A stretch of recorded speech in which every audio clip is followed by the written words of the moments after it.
श्री परमात्मने नमः। अध्याय अपने अनुभव का आदर। एक बहुत सीधी, सरल और सबके अनुभव की बात है। केवल उसका आदर करना है, उसको महत्व देना है, उसको कीमती समझना है। जिस तरह आपने रुपया, सोना, चांदी, हीरा, पन्ना आदि को कीमती समझ रखा है, इसी तरह इस बात को कीमती समझो, इसको महत्व दो, तो अभी इसी क्षण उद्धार हो जाए। इसको महत्व नहीं देते, इसी कारण से बंधन हो रहा है और कोई कारण नहीं है। रुपए तो किसी के पास हैं और किसी के पास नहीं, पर यह बात सबके पास है, कोई भी इससे रहित नहीं है। परंतु इस बात को महत्व न देने से इसका अनुभव नहीं हो रहा है। लाली लाली सब कहें, सबके पल्ले लाल, गांठ खोल देखे नहीं, ताते फिरे कंगाल।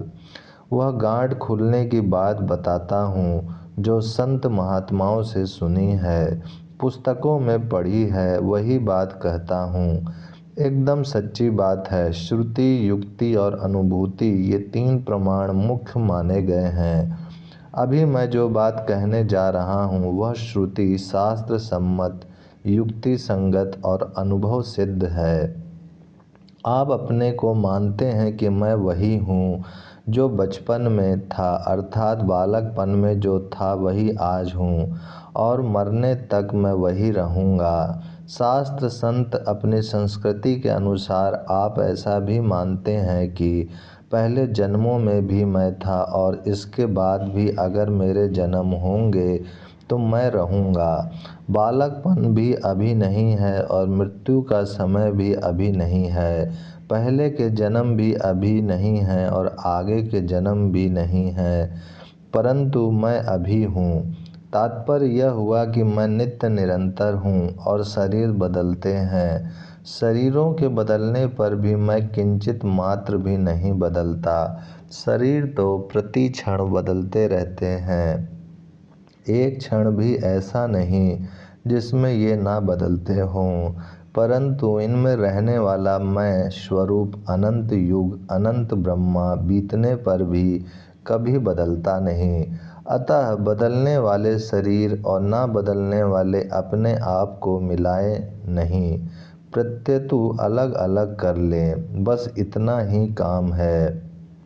जब इन दोनों को मिला कर देखते हैं तब अज्ञान हो जाता है और जब इनको अलग अलग देखते हैं तो ज्ञान हो जाता है। आप जानते हैं कि बचपन में मैं जो था वही मैं आज हूँ।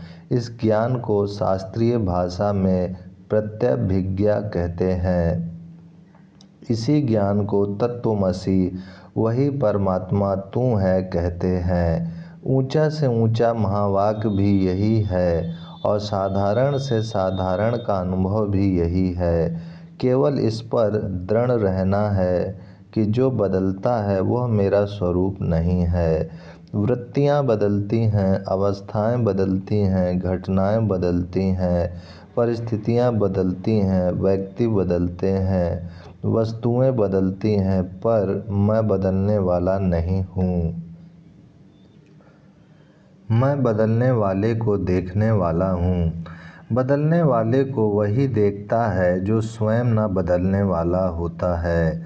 इसलिए मैं सदा रहता हूँ। मेरा स्वरूप कभी बदलता नहीं और शरीर कभी स्थिर रहता नहीं। मैं वही हूँ पर शरीर वही नहीं है। ऐसे ही परमात्मा वही है पर संसार वही नहीं है। जो सतयुग, त्रेता, द्वापर आदि अनंत युगों से पहले थे वे ही परमात्मा आज हैं। अनंत युग बदल जाएंगे तो भी परमात्मा वे ही रहेंगे। अतः मैं और परमात्मा एक हैं तथा शरीर और संसार एक है। क्षिति जल पावक गगन समीरा, पंच रचित अति अधम शरीरा। भूल यह हुई है कि शरीर को तो संसार से अलग मान लिया है कि यह तो मैं हूँ और यह मैं नहीं हूँ, और अपने को परमात्मा से अलग मान लिया है कि मैं तो यहाँ हूँ और परमात्मा ना जाने कहाँ है। शरीर संसार से कभी अलग हो ही नहीं सकता। ब्रह्मा जी की भी ताकत नहीं कि शरीर को संसार से अलग कर दें। जिस धातु का संसार है उसी धातु का शरीर है। स्थूल शरीर की स्थूल संसार के साथ एकता है, सूक्ष्म शरीर की सूक्ष्म संसार के साथ एकता है, कारण शरीर की कारण संसार के साथ एकता है, परंतु हमारी परमात्मा के साथ एकता है। हम परमात्मा के अंश हैं। ममैवांशो जीवलोके। परमात्मा और परमात्मा का अंश दो नहीं है। शरीर के साथ हमारी एकता नहीं है, पर उसके साथ एकता मान ली, और परमात्मा के साथ हमारी एकता है, पर उसके साथ एकता नहीं मानी। यह केवल मान्यता का फर्क है और कुछ फर्क नहीं। हमने मान्यता गलत कर रखी है। शरीर बदलता है पर आप नहीं बदलते। संसार बदलता है पर परमात्मा नहीं बदलते। अतः ना बदलने वाले हम परमात्मा के साथ एक हैं, और बदलने वाला शरीर संसार के साथ एक है। यह विवेक मनुष्य मात्र में स्वतः सिद्ध है। यह कभी मिट नहीं सकता। संसार और परमात्मा का, हमारे शरीर का और हमारे स्वरूप का जो दो पना अलगाव है, यह कभी मिटेगा नहीं। यह नित्य निरंतर रहने वाला है, परंतु मनुष्य इस बात का आदर नहीं करता, इसको महत्व नहीं देता। मैं शरीर से अलग हूँ, इस बात को उसने रद्दी कर रखा है, और यह शरीर मैं हूँ, इस बात को पकड़ रखा है। परंतु शरीर के साथ एकता को अभी तक कोई पकड़ कर रख सका नहीं और रख सकेगा नहीं। अतः शरीर और संसार एक है तथा मैं और परमात्मा एक हैं। मैं और परमात्मा एक हैं, इस विषय में मतभेद है। द्वैत मत वाले परमात्मा के साथ जाति से एकता मानते हैं, और अद्वैत मत वाले स्वरूप से एकता मानते हैं, परंतु मैं और शरीर एक नहीं है। इस विषय में कोई मतभेद नहीं है। श्री शंकराचार्य, श्री वल्लभाचार्य, श्री रामानुजाचार्य, श्री निम्बकाचार्य, श्री विष्णु स्वामी, श्री चैतन्य महाप्रभु आदि जितने महापुरुष हुए हैं, उन्होंने द्वैत, अद्वैत, विशिष्टाद्वैत, शुद्धताद्वैत, द्वैताद्वैत और अचिंत भेदाभेद आदि नामों से अपने अपने दर्शनों में परमात्मा के साथ जीव का घनिष्ठ संबंध माना है, परंतु शरीर के साथ अपना संबंध किसी ने भी नहीं माना है। शरीर संसार के साथ हमारी एकता नहीं है। इस विषय में सभी आचार्य, दार्शनिक, विद्वान एक मत हैं। जिस विषय में सभी एक मत हैं, उस बात को आप मान लो।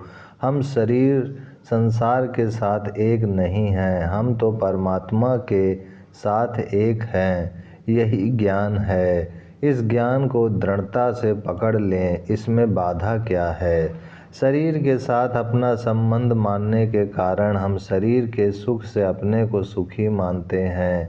शरीर का मान होने से हम अपना मान मानते हैं। शरीर की बड़ाई होने से हम अपनी बड़ाई मानते हैं। शरीर के निरादर से हम अपना निरादर मानते हैं।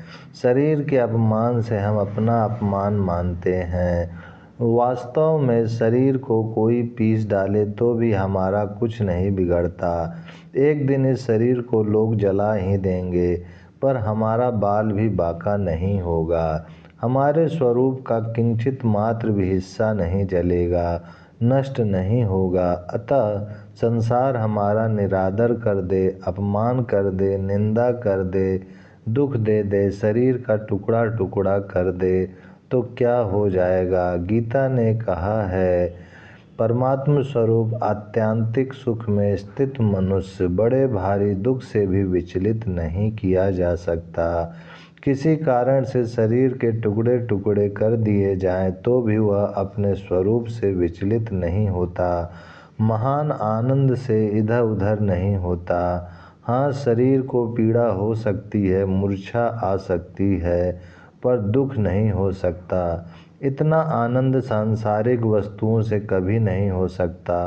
परंतु आपने मैं और शरीर दो हैं इस बात का अनादर कर दिया और शरीर के साथ एक होकर उसके दुख में दुख और सुख में सुख मान लिया। इसको कृपा करके ना माने। श्रोता, शरीर तो प्रत्यक्ष दिखता है, इसको कैसे नहीं माने। स्वामी जी। श्रोता, शरीर तो प्रत्यक्ष दिखता है, इसको कैसे नहीं माने। स्वामी जी, दिखता है तो दिखता रहे, इसको मानो मत। दर्पण में अपना मुख दिखता है तो उस मुख को आप दर्पण में मानते हो क्या? नहीं मानते। दर्पण में दिखने वाले मुख को आप पकड़ सकते हो क्या? नहीं पकड़ सकते। अतः जो दिखता है उसको आप मत मानो। मैं शरीर हूँ यह दर्पण में दिखने वाले मुख की तरह दिखता है, वास्तव में है नहीं। अगर आप और शरीर एक होते तो शरीर आपसे छूट नहीं सकता और आप शरीर को छोड़ नहीं सकते। परंतु मरने पर शरीर छूट जाता है और आप शरीर को छोड़ देते हो। आप और शरीर एक नहीं हुए। जैसे मैं मकान में बैठा हूँ तो मेरे बिना भी यह मकान रहता है और इस मकान के बिना भी मैं रहता हूँ, अतः मैं मकान नहीं हूँ। हम मरे हुए मनुष्य को, पशुओं को देखते हैं कि उनके शरीर तो यहीं पड़े हैं, पर उनमें रहने वाला जीव आत्मा चला गया है। वे दोनों अभी अलग हुए हो, ऐसी बात नहीं है। वे तो पहले से ही अलग थे। अगर जीव आत्मा और शरीर एक होते तो जीव आत्मा के साथ शरीर भी चला जाता अथवा शरीर के साथ जीव आत्मा भी यहीं रहता। परंतु ना तो जीव आत्मा के साथ शरीर रहता है और ना शरीर के साथ जीव आत्मा रहता है। अतः शरीर और जीव आत्मा दो हैं, इसमें कोई संदेह नहीं। इन दोनों को अलग अलग जानना ही ज्ञान है, जिसका वर्णन भगवान ने गीता के आरंभ में किया है। अपने उपदेश के आरंभ में ही भगवान ने बताया है कि शरीर और शरीरी, देह और देही ये दोनों अलग अलग हैं। शरीर सदा बदलने वाला है पर शरीरी कभी बदलने वाला, नष्ट होने वाला नहीं है। इस प्रकार जान लेने पर शोक हो ही नहीं सकता, क्योंकि नाश होने वाले का नाश होगा ही, इसमें शोक की क्या बात। और अविनाशी सदा अविनाशी ही रहेगा, इसमें शोक किस बात का। जैसे आप अपने को शरीर में मानते हैं, ऐसे ही परमात्म तत्व संपूर्ण संसार में है। संपूर्ण संसार में होते हुए भी परमात्मा का संसार से कुछ भी संबंध नहीं है। सब का सब संसार उथल पुथल हो जाए तो भी परमात्मा का कुछ नहीं बिगड़ता। ऐसे ही आपका शरीर उथल पुथल हो जाए तो भी आपका कुछ नहीं बिगड़ता। आप जैसे हो वैसे ही रहते हो। आपने गुणों का संग माना है, शरीर के साथ अपना संबंध माना है, इसलिए जन्म मरण होते हैं। गुणों का संग छोड़ने पर जन्म मरण है ही नहीं। गुणों का संग अपने माना है, अतः उसको ना मानने पर वह संबंध मिट जाएगा। यह एक सीधी सच्ची बात है कि आप नित्य निरंतर रहते हैं और शरीर एक क्षण भी स्थिर नहीं रहता, नित्य निरंतर बदलता है। यह बात सुनने पर अच्छी लगती है, ठीक सही लगती है, फिर भी यह बात रहती नहीं। ऐसा आप मत मानो, यह बात कभी जा नहीं सकती। अनंत युगों से यह बात वही रही तो अब कैसे चली जाएगी। पहले इस बात की तरफ लक्ष्य नहीं था, अब लक्ष्य हो गया, इतना फर्क पड़ गया बस। यह बात ना तो पहले गई थी न अब जाएगी, यह तो सदा ऐसी ही रहेगी। याद ना रहे तो भी यह ऐसी ही रहेगी, इसका अनुभव ना हो तो भी यह बात ऐसी ही रहेगी। जैसे अभी यह खंबा दिखता है, बाहर चले जाओ तो यह खंबा नहीं दिखेगा, तो यह खंबा मिट गया क्या। जो बात सही है वह तो ज्यों की त्यों ही रहेगी। श्रोता, फिर बाधा क्या लग रही है। स्वामी जी, दूसरों से सुख लेते हैं यही खास बाधा है। अब दूसरों को सुख देना शुरू कर दो। इतने दिन तो सुख लिया है, अब सुख देना शुरू कर दो, बस निहाल हो जाओगे। रुपया पैसा मेरे को मिल जाए, आराम मेरे को मिल जाए, सुख मेरे को मिल जाए, मान मेरा हो जाए, बड़ाई मेरी हो जाए, यही महान बाधा है और इससे मिलेगा कुछ भी नहीं। रुपया पैसा मान बड़ाई आदि मिल भी जाए तो टिकेंगे नहीं, और टिक भी जाए तो आपका शरीर नहीं टिकेगा। शुद्ध हानि के सिवाय केस जितना भी लाभ नहीं होगा। इतने नुकसान की बात भी नहीं छोड़ोगे तो क्या छोड़ोगे। संसार से सुख लेने की जो कामना है यही बाधा है। धन मान भोग जमीन मकान आदि की कई तरह की कामनाएं हैं, पर मूल में कामना यही है कि मेरे मन की बात पूरी हो जाए, मैं जैसा चाहूँ वैसा हो जाए। अगर इसकी जगह यह भाव हो जाए कि मेरे मन की ना होकर भगवान के मन की हो जाए अथवा संसार के मन की हो जाए तो निहाल हो जाएगा, इसमें संदेह नहीं। भगवान के मन की बात पूरी हो जाए यह भक्ति योग हो गया। संसार के मन की बात पूरी हो जाए यह कर्म योग हो गया। मेरे मन की बात है ही नहीं, मेरा मन मेरा है ही नहीं, यह तो प्रकृति का है, यह ज्ञान योग हो गया। ओम शांति शांति शांति।